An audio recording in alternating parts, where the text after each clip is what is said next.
ఆంధ్రప్రదేశ్ ప్రభుత్వం రాష్ట్ర ప్రజలు సుభిక్షంగా ఉండాలని మంత్రి కొలుసు పార్థసారథి రాజశ్యామల యాగం నిర్వహించారు. CM Chandrababu Naidu, deputy CM Pawan Kalyan, మంత్రి నారా లోకేష్ పేర్లపై ప్రత్యేకంగా ఈ యాగాన్ని చేశారు. కృష్ణా జిల్లా పామూరు నియోజకవర్గంలోని తన సొంత గ్రామమైన కారకంపాడులో రాజశ్యామల యాగాన్ని మంత్రి పార్థసారథి నిర్వహించారు. పెద్ద ఎత్తున హోమగుండాన్ని నిర్మించి పండితులతో యాగం జరిపించారు. CM Chandrababu, deputy CM Pawan, మంత్రి లోకేష్ ఆధ్వర్యంలో రాష్ట్రం సుభిక్షంగా ఉండాలని మంత్రి కోరుకున్నారు.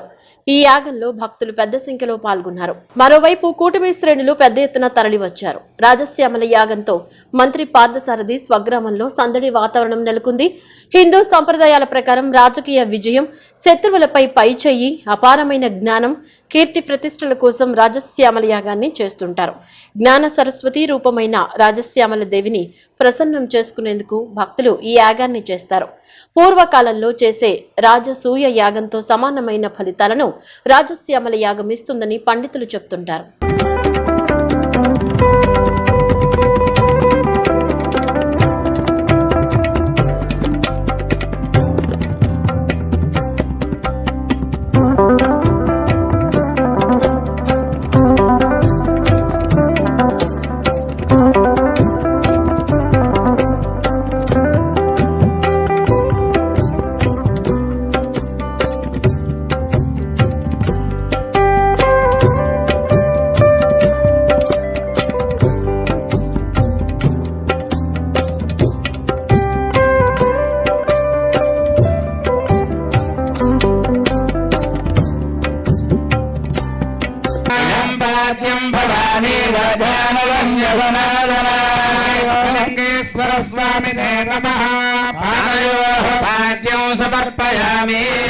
కలిగే విధంగా దేవుడి మీద అంత చక్కగా దీక్షితుల వారు, వారి సహచరులందరూ కూడా చాలా బ్రహ్మాండంగా, నేను ఎప్పుడూ ఇటువంటి కార్యక్రమాల్లో పాల్పంచుకోలేదు. వెళ్తాం, గెస్ట్కి వెళ్తాం, రావటమే.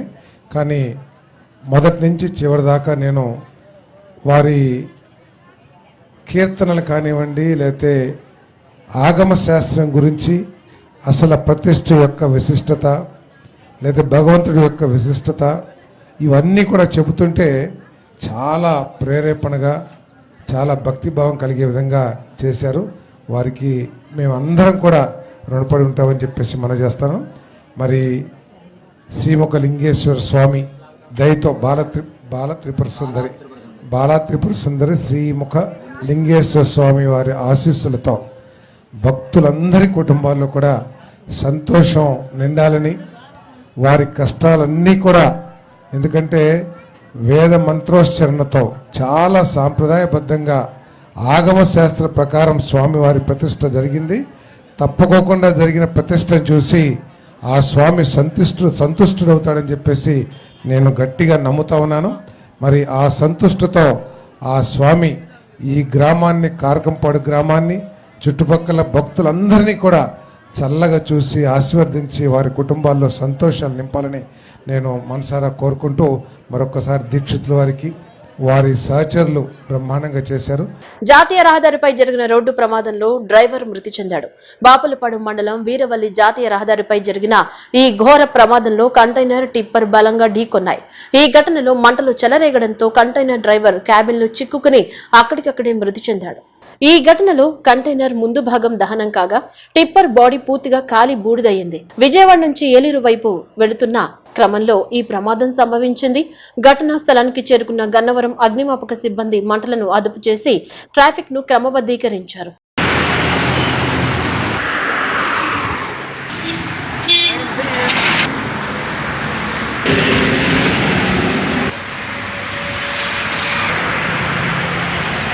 ముఖ్యమంత్రి చంద్రబాబు బహిరంగ దోపిడీకి పాల్పడుతున్నారని వైసీపీ రాష్ట్ర కోఆర్డినేటర్ సజ్జల రామకృష్ణారెడ్డి విమర్శించారు. అమరావతిలో చిన్న పనులకే 100 కోట్లు ఖర్చు చేయడం దీనికి నిదర్శనమన్నారు.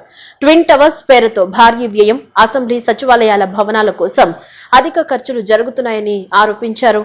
ప్రజల సొమ్మును దుర్వినియోగం చేస్తున్నారని, కేబినెట్ నిర్ణయాలు ప్రజలకు ఉపయోగపడడం లేదన్నారు. భూముల కేటాయింపులు, రాజధాని నిధులపైనే దృష్టి పెట్టారని, రైతులకు మాత్రం మద్దతు ధర లేదని విమర్శించారు. కేబినెట్ సాక్షిగా ఈరోజు రాష్ట్రం ప్రజల మీద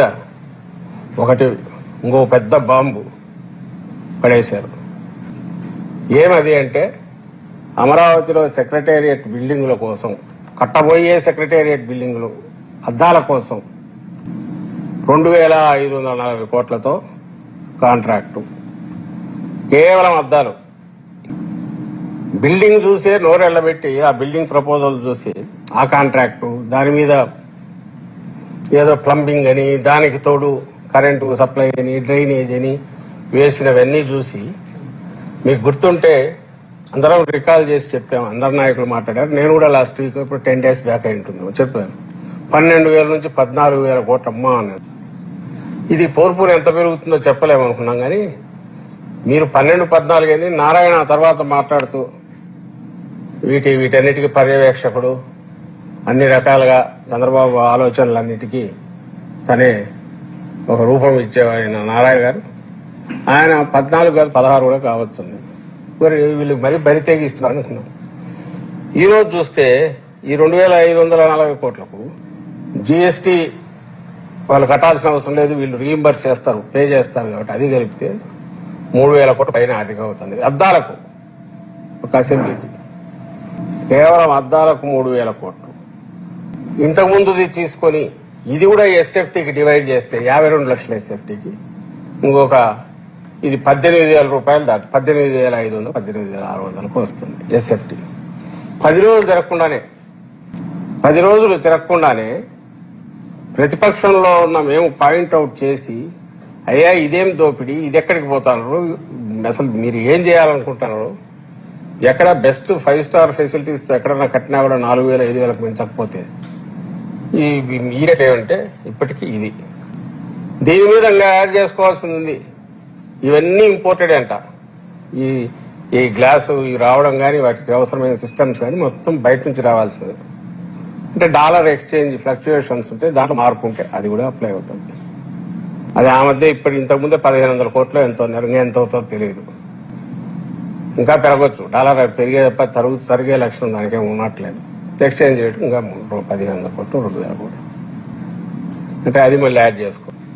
ఇంకా మనకు కనపడనివి ఏమన్నా ఉన్నాయా అంటే, ఇంతకుముందు నాతో అన్నారు ఎవరో, పాలవాగం ఏదో దాన్ని తీసుకొచ్చి కృష్ణా రివర్లో వాటర్ తీసుకొచ్చేసి ఈ టవర్స్ మధ్య నుంచి తిరుగుతూ అది పోయి కృష్ణా రివర్లో కలుస్తుందంట. దానికి ఇంకా డిజైనింగ్, దానికి సంబంధించిన మన డిజైనింగ్ 100 కోట్లు 200 కోట్లు 300 కోట్లు ఇస్తారో తెలియదు. అవి అన్ని ఇంపోర్టెడ్ ఇవే అంట. అది ఎంత అవుతుందో తెలియదంట. అది కూడా ఇట్లా చిన్నవి స్ట్రీట్ లైట్ల కోసమే 10 కోట్లు 20 కోట్లు క్యాజువల్ గా అక్కడి నుంచి అక్కడికి పెడుతున్న వాళ్ళు ఇవి ఇంకా పెరుగుతా పోతాయి. కృష్ణా నది తీరాన శ్రీకాకుళం గ్రామంలో వేంచేసి ఉన్న శ్రీ రాజ్యలక్ష్మి భోగలక్ష్మి సమేత శ్రీకాకుళేశ్వర స్వామివారి కళ్యాణ మహోత్సవాలు ఎంతో కన్నుల వైభవంగా జరిగాయి. భక్తుల కోరిన కోరికలు తీర్చే దివిసీమలో కల్పవల్లిగా విరజిల్లుతున్న శ్రీకాకుళేశ్వర స్వామివారి కళ్యాణ వేడుకలు అంగరంగ వైభవంగా నిర్వహించారు. పవిత్రమైన కృష్ణా నది జలాలతో స్వామివారికి విశేష అభిషేక కార్యక్రమాలు చేసి ప్రత్యేక పూజలు చేపట్టారు. స్వామివారి సన్నిధిలో ఏడాదికి ఒకసారి జరిగే ఉత్సవాలను తిలకించేందుకు భక్తులు పెద్ద ఎత్తున తరలివచ్చారు.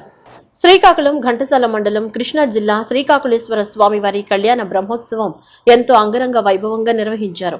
స్వస్తి శ్రీ చాంద్రమానేన శ్రీ పరాభవ నామ సంవత్సర వైశాఖ శుద్ధ త్రయోదశి త్రయాహ్నిక దీక్షతో శ్రీకాకుళం గ్రామంలో వేంచేసి ఉన్న శ్రీ మదకిలాండ కోటి బ్రహ్మాండ నాయకులైన శ్రీ రాజ్యలక్ష్మి భోగలక్ష్మి సమేత శ్రీకాకుళేశ్వర స్వామివారి కళ్యాణ మహోత్సవమునకు భక్తులు పోటెత్తారు.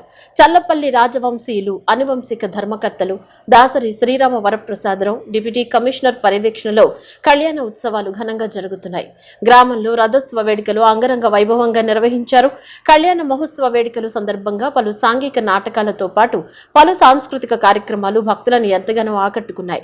దేవస్థానం ఆధ్వర్యంలో జరిగిన ఈ ఉత్సవాలకు ఎలాంటి ఇబ్బందులు తలెత్తకుండా భారీ పోలీస్ బందోబస్తు మధ్య ఉత్సవాలు ఘనంగా జరుగుతున్నాయి.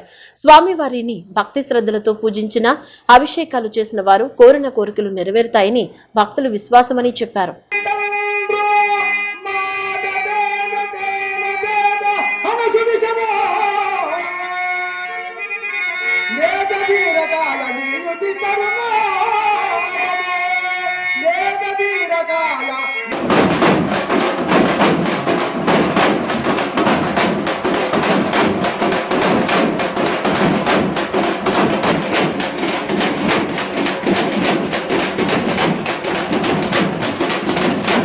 నమో ఆంధ్ర మహావిష్ణు శ్రీకాకుళేశ్వర స్వామి నమః.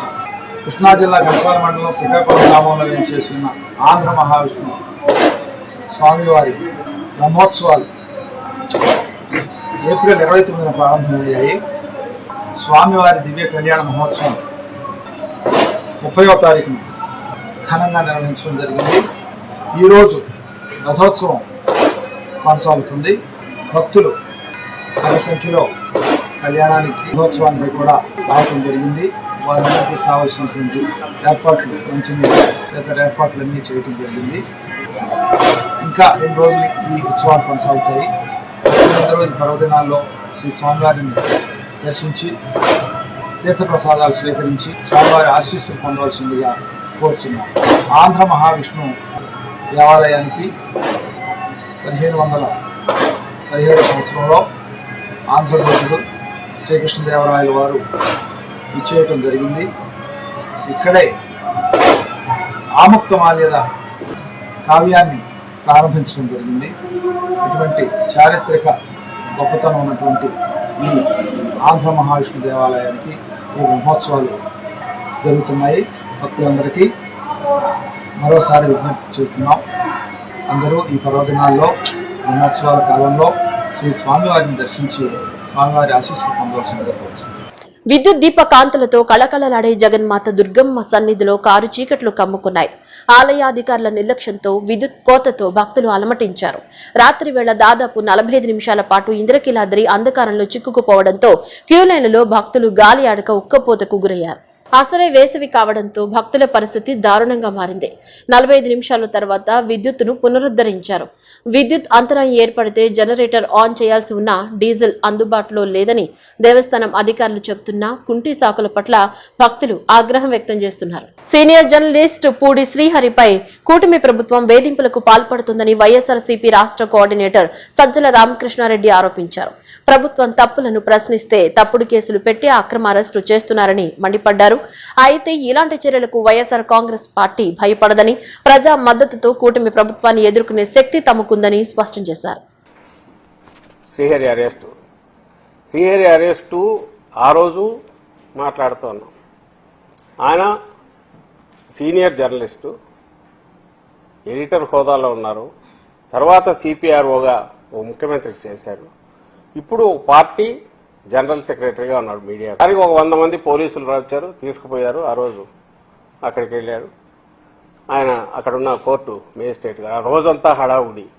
అంటే అంటే అతను సైకలాజికల్గా ఇది కావాలి, మిగిలిన వాళ్ళు భయపడాలి. ఇప్పుడు క్వశ్చన్లు రైజ్ చేస్తున్నాం కదా, ఇలాంటి కింద కూడా అందరు రైజ్ చేస్తారు, అడుగుతారు, ప్రజలకు గుర్తు చేస్తారు. సో భయపెట్టాలి ప్రయత్నం చేశారు. జడ్జి గారు దాన్ని బెయిల్ ఇచ్చారు. హైకోర్టు సస్పెన్షన్లో పెడుతూ హైకోర్టు ఏం కామెంట్ చేసింది, దాన్ని చేసి మళ్ళీ అరెస్ట్ చేస్తారేమో అంటే ఎందుకు చేస్తారు, చేయరు కదా అని కూడా ఓవరాల్గా అన్నారు. మీరు అనవసరంగా ఎక్కువ ఇదవుతున్నారు, వింటాం, విచారణ తర్వాత వింటామని సస్పెండ్. మళ్ళీ ఏం చేశారు, మన తీసుకెళ్లారు సేమ్ దాని మీదనే తీసుకెళ్లి అదే అరెస్ట్ చేసి మళ్ళీ కోర్టుకు తీసుకెళ్లారు.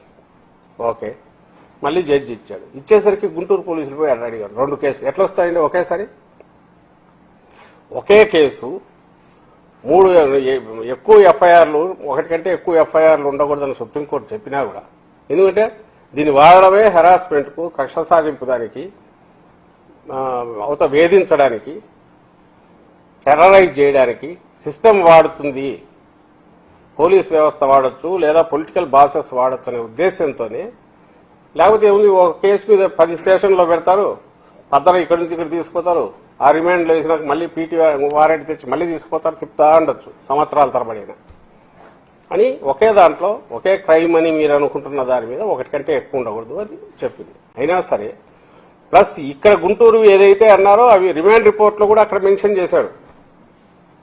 కుప్పం పోలీసులు ఈరోజు నిన్న ఇచ్చిన రిమాండ్ రిపోర్ట్లో జడ్జి ముందుకు పోయింది ఏదైతే రిమాండ్ రిపోర్ట్ కన్సిడరేషన్లోకి తీసుకున్న తర్వాతనే ఆ జడ్జి గారు దాని మీద బెయిల్ ఇచ్చారు. దీనికి అవసరం లేదు, నోటీస్ ఇచ్చి మీరు పిలిచి విచారిస్తే చాలన్నారు. ఏ రిమాండ్ రిపోర్ట్ మీద అయితే ఆయన చెప్పారో అందులో ఈ కేసులు కూడా ఉన్నాయి.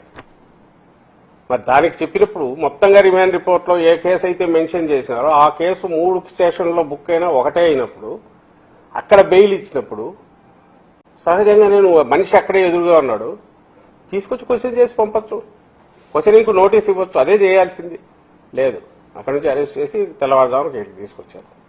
చికాగో ఉద్యమకారుల రక్త తర్పణతో సాధించుకున్న కార్మిక హక్కులను నేటి ప్రభుత్వాలు హరిస్తున్నాయని సిపిఐ జాతీయ కార్యవర్గ సభ్యులు అక్కినేని వనజ, రాష్ట్ర కార్యదర్శి వర్గ సభ్యులు దోనేపూడి శంకర్ తీవ్రస్థాయిలో ధ్వజమెత్తారు. ఎన్డీఏ కూటమిలో భాగస్వాములుగా ఉన్న చంద్రబాబు కూడా మతం వైపు మళ్లీ మతోన్మాదుల చర్యలకు వంతపాడుతోందని తెలిపారు. సంఘటిత రంగంలో ఉన్న కార్మికులకు, వివిధ ప్రభుత్వ రంగాల్లో ఉన్న కార్మికులపై పెద్ద ఎత్తున కుట్ర జరుగుతున్న పరిస్థితి ఉందన్నారు.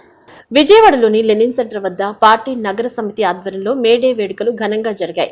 అనంతరం నగర కార్యదర్శి జి కోటేశ్వరరావు అధ్యక్షతన జరిగిన సభలో అక్కినేని వనజ మాట్లాడుతూ అప్రజాస్వామిక పద్ధతుల్లో పాలనా విధానాలతో దేశంలో ప్రజాస్వామ్యం ప్రమాదంలో పడిందని, ప్రపంచం కోడై కూస్తోందని పేర్కొన్నారు. 200 సంవత్సరాల స్వాతంత్ర పోరాటంలో ఎక్కడా పాల్గొనని బీజేపీ స్వేచ్ఛను హరిస్తోందని మండిపడ్డారు. రాజ్యాంగం కల్పించిన మత స్వేచ్ఛ, మాట్లాడే స్వేచ్ఛపై పెద్ద ఎత్తున దాడులు జరుగుతున్నాయని, ప్రభుత్వాలకు వ్యతిరేకంగా మాట్లాడితే కేసులు పెట్టి జైళ్లలో మగ్గుతున్న పరిస్థితి ఉందన్నారు. ఎన్డీఏ కూటమిలో భాగస్వాములుగా ఉన్న చంద్రబాబు కూడా మతం వైపు మళ్లీ మతోన్మాదుల చర్యలకు వంతపాడుతున్నారని తెలిపారు. సంఘటిత రంగంలో ఉన్న కార్మికులకు, వివిధ ప్రభుత్వ రంగాల్లో ఉన్న కార్మికులపై పెద్ద ఎత్తున కుట్ర జరుగుతున్న పరిస్థితి ఉందన్నారు. దోనేపూడి శంకర్ మాట్లాడుతూ బ్రిటిష్ కాలం నాటి కార్మిక చట్టాలకు కాలం చెల్లాయనే సాకుతో వాటిని రద్దు చేసి నల్ల చట్టాలు, 4 లేబర్ కోడ్లను మోదీ ప్రభుత్వం తీసుకొచ్చి కార్మికుల హక్కులను కాలరాసిందన్నారు.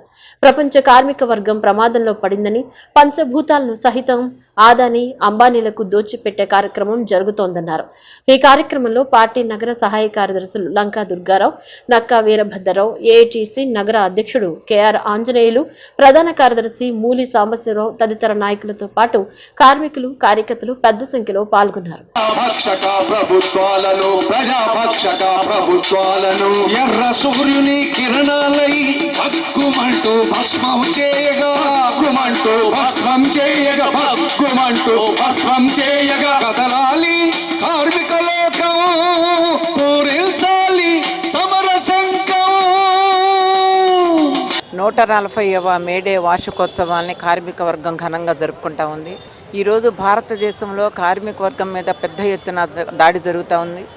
స్వతంత్రానంతరము సాధించుకున్నటువంటి అనేక చట్టాలు, శాసనాలు, హక్కులు అన్నీ కూడా కాలరాయబడుతున్నాయి. సాధించుకున్నటువంటి హక్కులన్నీ కూడా ఈ రోజున మొత్తం అన్నీ కూడా రద్దు చేసి 4 లేబర్ కోడ్లుగా తీసుకురావటం ద్వారా కార్మిక వర్గం యొక్క వారి సమ్మె హక్కును కానివ్వండి, ఏదైనా సమస్య వస్తే పరిష్కరించేటువంటి ఆ పరిష్కార మార్గాలన్నీ కూడాను రద్దు చేయబడతా ఉన్నాయి. దేశవ్యాప్తంగా గత 10 సంవత్సరాల కాలంగా ముఖ్యంగా ఈ లేబర్ కోడ్లు వచ్చిన దగ్గర నుంచి కూడా అన్ని రకాలుగా కూడా అనేక సందర్భాల్లో సమ్మెలు నిర్వహించడం జరిగింది. బహుశా నరేంద్ర మోడీ వచ్చిన తర్వాత జరిగినన్ని సార్వత్రిక సమ్మెలు అంత క్రితం ఎప్పుడు కూడా జరగలేదు. ఈ నేపథ్యంలో ఈ రోజున ఈ మేడే కార్యక్రమాలు జరుగుతూ ఉన్నాయి. నరేంద్ర మోడీ అధికారంలోకి వచ్చిన దగ్గర నుంచి కూడా, బీజేపీ అధికారంలోకి వచ్చిన దగ్గర నుంచి అన్ని విధాలా కూడా రాజకీయ రంగంలో కానీ, ఆర్థిక రంగంలో కానీ అన్ని విధాలా చాలా సంక్షోభాలు ముందుకు వస్తూ ఉన్నటువంటి పరిస్థితి. అప్పుల మీద అప్పులు పెరిగిపోతూ ఉన్నాయి. మనం సాధించుకున్నటువంటి పబ్లిక్ సెక్టర్ రంగం అంతా కూడా నిర్వీర్యమైపోతుంది. ప్రైవేట్ వాళ్ళకి పెద్దపీట వేయటం జరుగుతూ ఉంది. ఈ రోజున ప్రైవేటు రంగంలో ఆదానీలు, అంబానీల యొక్క ఆర్థిక అభివృద్ధి చూసినట్టయితే కనుక అదే రేషియోలో కార్మిక వర్గం ఎంత పేదరికంలోకి నెట్టబడతా ఉందో, ఇంతవరకు కూడా ఉద్యోగస్తులకి పే కమిషన్ను ఇంప్లిమెంట్ చేయకపోవటము, అదే దశలో కోట్లాది మంది పేదరికంలోకి నెట్టపట్టడం, ఇవన్నీ కూడా ఈనాడు ఎన్డీఏ ప్రభుత్వం అధికారంలోకి వచ్చిన తర్వాత మన కళ్ళ ముందు కనిపిస్తున్న నగ్న సత్యాలు. అలాగే పని గంటలను కూడాను మరి 8 గంటల పనిదినం కోసం ఆ రోజున చికాగోలో అమరవీరులు చిందించినటువంటి రక్తం సాక్షిగా ఎగరేసినటువంటి మేడే ఆనాటి నుంచి కూడా అనేక పోరాటాల ద్వారా 8 గంటల పనిదినం తెచ్చుకుంటే ఈరోజు తిరిగి 79 సంవత్సరాల భారతదేశ స్వతంత్రంలో మళ్ళీ తిరిగి 12 గంటలు, 15 గంటలు, 16 గంటలకు వెళ్ళేటువంటి ఒక దురదృష్టకరమైనటువంటి పరిస్థితి ఈ రోజున కార్మిక వర్గం ఎదుర్కొంటా ఉంది. ప్రపంచ కార్మిక దినోత్సవం 140వ దినోత్సవం ఈ రోజున ప్రపంచవ్యాప్తంగా కార్మికులందరూ జరుపుకుంటున్నటువంటి నేపథ్యంలో విజయవాడ నగరంలో కూడా ఉదయం నుంచి అన్ని డివిజన్స్లో అలాగే కార్మిక సంఘాలు పెద్ద ఎత్తున ఈ రోజున పండగని జరుపుకోవడం జరిగింది. ముఖ్యంగా ఈ సందర్భంగా కార్మిక వర్గానికి ఇచ్చేటటువంటి పిలుపు, కేంద్రంలో ఉన్న బీజేపీ ప్రభుత్వం కార్మిక వ్యతిరేక ప్రభుత్వము, కార్పొరేట్ శక్తులకు అనుకూలమైన ప్రభుత్వము, దేశ సంపదని కారు చౌకగా కార్పొరేట్ శక్తులకు అప్పజెప్పుతున్నటువంటి ప్రభుత్వం. ఈ నేపథ్యంలో కార్మికులు తమ హక్కులను సాధించుకునేటటువంటి దానికోసం ఐక్య ఉద్యమాల ద్వారా రాబోయేటటువంటి కాలంలో ఇంతవరకు ప్రభుత్వం కల్పించినటువంటి హక్కుల్ని పరిరక్షించుకునేటటువంటి దానికోసం ఈ 140వ కార్మిక దినోత్సవ సందర్భంగా కార్మికులు అందరూ కూడా పునరంకితం అవ్వటం ద్వారా వారి యొక్క హక్కుల్ని పరిరక్షించుకోవడంతో పాటు దేశ సంపదని దీన్ని కూడా కాపాడుకునేటటువంటి అవకాశం ఉంటుంది. కాబట్టి ఆ వైపుగా ఈ 140వ మేడే దినోత్సవ సందర్భంగా కార్మికులందరూ కూడా పునరంకితం కావాలని, అదే సందర్భంలో కార్మికులకు అందరికీ కూడా సిపిఐ విజయవాడ నగర సమితి తరఫున మేడే శుభాకాంక్షలు తెలియజేస్తాం. 140 సంవత్సరాల క్రితం పోరాడి సాధించుకున్నటువంటి 8 గంటల పనిదినాన్ని ఈ రోజున నల్ల చట్టాల పేరుతోటి మోడీ ప్రభుత్వం నిర్వీర్యం చేసేటువంటి పరిస్థితుల్లో కార్మిక వర్గం పైన పెద్ద బాధ్యత ఉన్నది. తిరిగి మరల పోరాటాల వైపు, పోరాడితే పోయేదేమీ లేదు, బానిస సంఖ్యలు తప్పన్న మార్క్స్ మహాశయుడి సూక్తిని ఆధారం చేసుకొని భవిష్యత్తు పోరాటాలకి వాళ్ళ 8-12 గంటల నుంచి 18 గంటల వరకు కట్టు బానిసల్లాగా ఆధునిక కార్మిక వర్గం, సాఫ్ట్వేర్ ఎంప్లాయీస్ లాంటి అందరూ కూడా ఇవాళ కట్టు బానిసల్లాగా పనిచేసినటువంటి పరిస్థితి నుంచి ఈ దేశం బయటపడాలి. ఈ డబుల్ ఇంజిన్ సర్కార్ పేరుతో చంద్రబాబు నాయుడు ప్రభుత్వం చేస్తున్న ఆగడాలు, మోడీని సపోర్ట్ చేసే విధానం ప్రజలందరూ గమనించి ఖచ్చితంగా రాబోయేటువంటి కాలంలో పోరాటాలకు సన్నద్ధం కావాలని చెప్పి సిపిఐగా పిలుపుస్తుంది. బులెటిన్లో షార్ట్ బ్రేక్.